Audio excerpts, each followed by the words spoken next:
네, 혼자 엘리베이터를 점검하던 한 20대 근로자가 사고로 숨졌습니다. 포스코에서도 혼자 시설 점검을 하던 60대가 다쳐서 병원으로 옮겼지만 숨졌습니다. 김영군 씨 사망 이후에 산업 현장에서 2인 1조 근무 원칙을 지켜야 된다, 이런 목소리가 높은데 이런 사고가 계속해서 일어나고 있는 겁니다. 자, 배 교수님, 먼저 이 사고는 부산에서 일어났군요. 혼자서 엘리베이터 점검하다가 사고가 사망을 한 사고입니다. 어떻게 된 겁니까? 자료는 이제 더불어민주당 한정혜 의원이 낸 제출받은 이제 고용노동부에 제출받은 중대재해 동향입니다. 네, 이게 좀 뒤늦게 알려졌어요. 사실은 엘리베이터에서 엘리베이터 이제가에서 소음이 난다고 해서 엘리베이터 상부죠, 위에 이제 바깥의 상부를 올라가서 그 점검을 했나 봅니다. 근데 혼자 하다 보니까 그것이 갑자기 움직여 버린 겁니다. 그 위로 움직여 버린 거죠. 끔찍한 일인 그렇죠. 거죠. 거기에 이제 끼어 있었는데 얼마나 끼어 있었는지 모르겠습니다. 발견된 건 오전 11시 47분인데 만약에 일을 시작했다면 오전부터 시작했다고 하면 그 몇 시간 동안 끼어 있었다고 한다면 얼마나 참혹합니까? 그래요. 만약에 2인 1조라고 했으면 분명히 그런 사고도 안 일어났겠지만은 사고 일어났다 하더라도 바로 발견해서 응급실로 보냈다고 하면 목숨이 알겠습니다. 보존됐겠죠. 예. 또 하나의 사고, 포항에서 포스코입니다.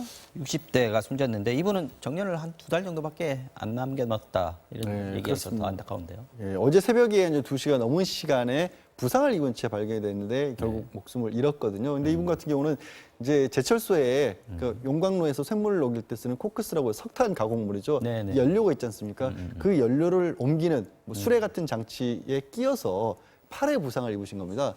사실 이분이 이 자정이 보통 이 근무하는 분들 휴식 시간이었다고 하는데 그때도 돌아오질 않으니까 동료들이 찾아 나섰고 저녁에 출근해서 이제 자정까지 이 일을 근무하고 이제 쉬러 하시고 들어와 쉬어야 있는데 되는데 안 들어오시니까 들어와서. 한 2시간 반 만에 발견을 했는데 그때 이미 지금 심각한 부상을 입었다고 하는데 근데 이 문제는 다른 동료분들의 얘기로는 발견 당시에 입은 부상 그 자체만으로는 사실은 목숨을 잃지 않을 수도 있었다는 겁니다. 그렇죠. 사실 지금 팔의 부상만 지금 보이는 거지 않습니까? 물론 심한 부상이었긴 하지만요. 지금 말한 그 2건의 사고의 공통점이 두 분 다 말씀하셨습니다만 다른 사람이 옆에 같이 작업을 하고 있었다면 뭐 말씀하셨듯이 사고가 나지 않았을 수도 있고요, 정말로.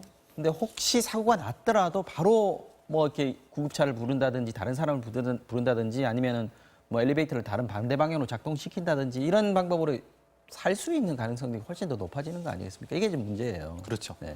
앞에 엘리베이터 사건 같은 경우도 산업안전보건기준이라는 규칙에 따르면 네. 승강기의 설치, 조립, 해체 작업을 하는 경우 현장 지휘자가 있고 거기 밑에서 작업을 하도록 돼 있는데도 이건 불구하고 규정이 있군요. 근데 이건 규칙입니다, 규칙.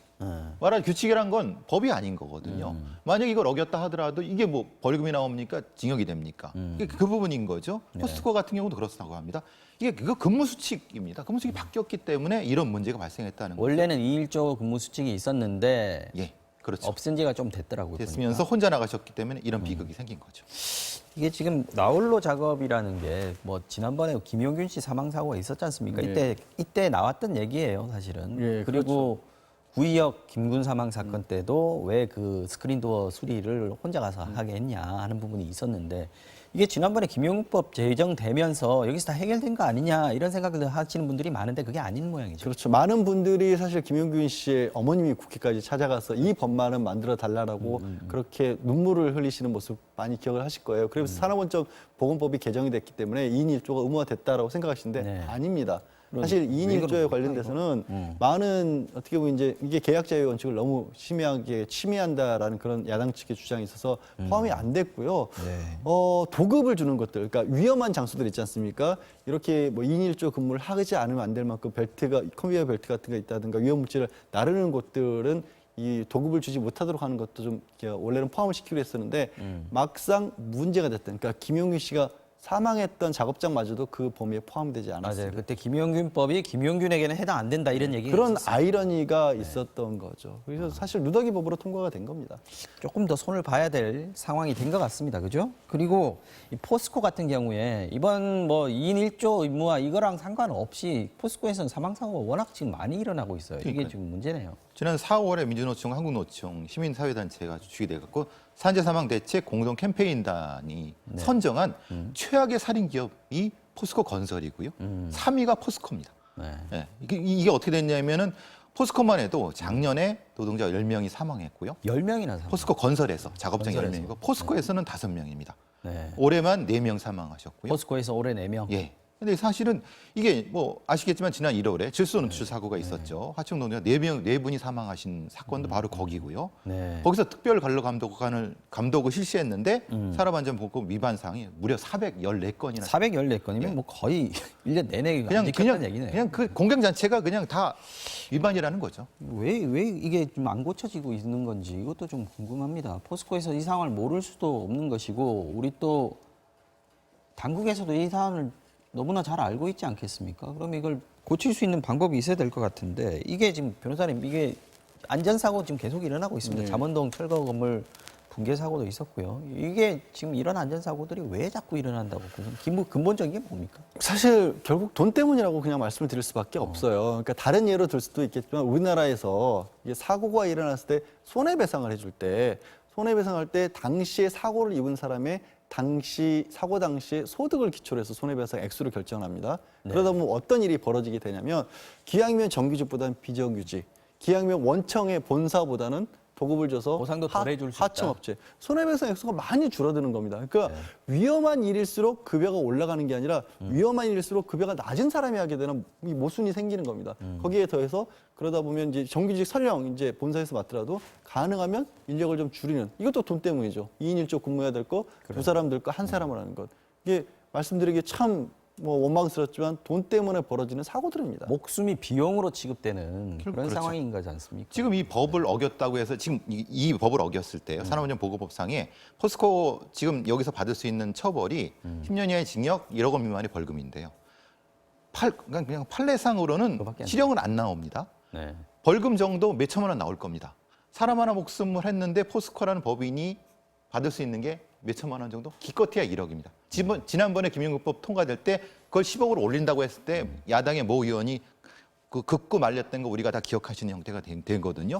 결국은 그거 가지고도 그것도 못 내겠다고 하는 형태가 되는 거고요. 이게 제도적인 문제는 저는 제기하고 싶은 것은 당연하게도 징벌적 손해배상제입니다. 징벌적 예, 손해배상. 아까 말씀하신 것처럼 변호사님 말씀하신 것처럼 네. 그 사람의 소득을 기준으로 하는 것이 아니라 그 법인이라든 그 회사가 잘못됐을 때 징벌적으로 2천억, 3천억이나 1조 원 물어내게 만들어도 되면은 이런 일이 절대 일어날 수가 없습니다. 내일도 없을 겁니다. 안전에 대한 비용만큼은 줄이려고 하다가 큰일 난다는 인식을 심어줘야 한다, 제도가. 근데 이런 이 말씀이세요. 징벌적 손해배상을 정치권이라든가 기업가들은 목숨 걸로 맡고 있지 않습니까? 예. 여기가 사실은 이게 핵심적인 지점입니다. 네. 자, 한 가지 주제만 더 짧게 짚어보겠습니다. 부대 내에서 수상한 사람이 발견돼서 검거에 나섰는데 이 수상한 사람은 잡히지 않았고요. 엉뚱하게 멀쩡한 병사가 자수를 했다고 합니다. 이게 어떻게 된 건지 좀 알아보죠. 자, 변호사님 어떤 일이 있었던 건지 좀 얘기해 주십시오. 네, 지난 궁금합니다. 4일에 있었던 일이라고 네. 합니다. 해군사령부에 이 탄약 창고 근처에서 고동 수상자가 발견이 된 거예요. 당시 이제 경계병이 발견을 하고 군대 용어죠, 거동수사자. 그렇습니다. 수상자. 그러니까 좀 거수자. 좀 불량 뭐 어떻게 보면 불순해 보이는 그런 사람이 있어서 이 경계병이 암호를 대라고 그러니까 아무도 되지 않고 도주를 했다라는 겁니다. 그래서 당연히 부대에서 이제 수색이 나섰는데 그 거동 수상자를 찾지를 잡았다. 못한 거예요. 네. 그러면 계속해서 수색을 더 추진한다거나 어떻게 된 일이 정확한 원인 파악을 해야 되는데 네. 그 사병 중에 한 사람에게 장교가 네가 그런 걸로 해라라고 해서 허위 자백을 시킨 겁니다. 그때 당시 거동수사자가 사실은 저였습니다라고 군 당국에 신고를 하게끔 이 부대의 장교가 상급 장교가 그런 지시를 했고 거기에 따라서 허위 자백을 했던 게 드러난 겁니다. 왜 그런 일을 벌였냐고 하니까 이 해군의 설명은 그게 계속해서 사건을 수사를 하다 보면 너무 많은 사람들이 좀 일이 복잡해지고 힘들어질 거기 때문에 사건을 덮으려고 했던 것이다라고 그렇게 해군은 밝혔습니다. 은폐, 조작 이렇게 돼버린 거예요. 그렇죠. 결국은 이거 사실 좀 이상한 사람 하나 놓친 건데 물론 발견해서 무기고나 뭐 탄약 창고에 들어가지는 않았으니까 사실 큰 문제 아닐 수도 있는데 이걸 병사에게 허위 자수를 시킨 것 자체가 이제 더 큰 문제가 돼버렸습니다. 왜 그랬을까요? 네. 사실은 그렇게 되면 수사가 진행이 돼 갖고 수사를 진행하는 주체가 문제고 수사가 진행될 때 사실 이런 군대 내에서는 수사가 제대로 진행 안 되게 되면 사실은 전체적으로 다 뺑뺑이 돌린다고 하죠. 다 고생시킨다는 연대 책임 시킵니다. 그러면 결국은 그 지휘관들이 다 징계를 받게 되고 그러니까 이 장교는 그 부분을 알기 때문에 사실 이분을 제가 옹호하려고 하는 것이 아니라 여태까지의 어떤 관례가 이렇게 되면서 이렇게 관행으로 관행? 하여튼 이런 것이 되지 않았을까라고 하는 거고요. 저는 이걸 보면서 군의 수사 체계가 사실은 민간으로 일정도 이전은 해야 된다. 왜냐하면 군인들도 군 수사 체제를 못 믿는 겁니다. 그러니까 어떻게 되냐면 어차피 고생시킨다. 다 고생한다. 그러니까 누구 하나 고생하자라는 이런 의식이 있었다고 하면은 저거는 설명될 수가 있는 거죠. 이해하자는 얘기가 아니라 왜 그렇게 됐는지를 알겠다는 겁니다. 자, 이 사건이 내부 제보로 바른미래당의 국방위원인 김중로 의원한테 알려져서 이게 알려지게 된 거거든요. 지금 국정조사 요구하고 있습니다. 이게 이제 삼척 그 목선 사건 이것 때문에 군에서도 더 민감하게 이걸 숨기려고 했던 거 아닌가 싶은 생각도 드는데. 뭐 그런 의혹이 들 수밖에 없는 상황이잖아요. 그런데 최근에 이슈가 된 사건들을 보면 예전과 달리 뭔가를 감추려했었을 때 절대 감출 수 있는 구조가 아닙니다. 사람들의 인식도 달라졌고 뭐 객관적인 증거라고 할 수 있는 디지털 증거들도 많이 있고 우리 하다못해 법적으로 자백하고 자수를 했었을 경우에는 오히려 감경해 주는데 지금 시스템은 태 교수님 잘 지적하신 것처럼 일이 더 복잡해지는 시스템이고 책임지는 사람만 많아지는 시스템이거든요. 드러냈을 때 합리적으로 처리될 수 있는 어떤 인식을 받고 제도를 바꿔놓으면 이렇게 자꾸만 덮으려 하는 일이 좀 줄어들지 않을까 싶습니다. 알겠습니다. 오늘 이슈 완전 정복 여기서 마무리하겠습니다. 지금까지 양재열 변호사 그리고 배상훈 교수님과 함께 했습니다. 고맙습니다.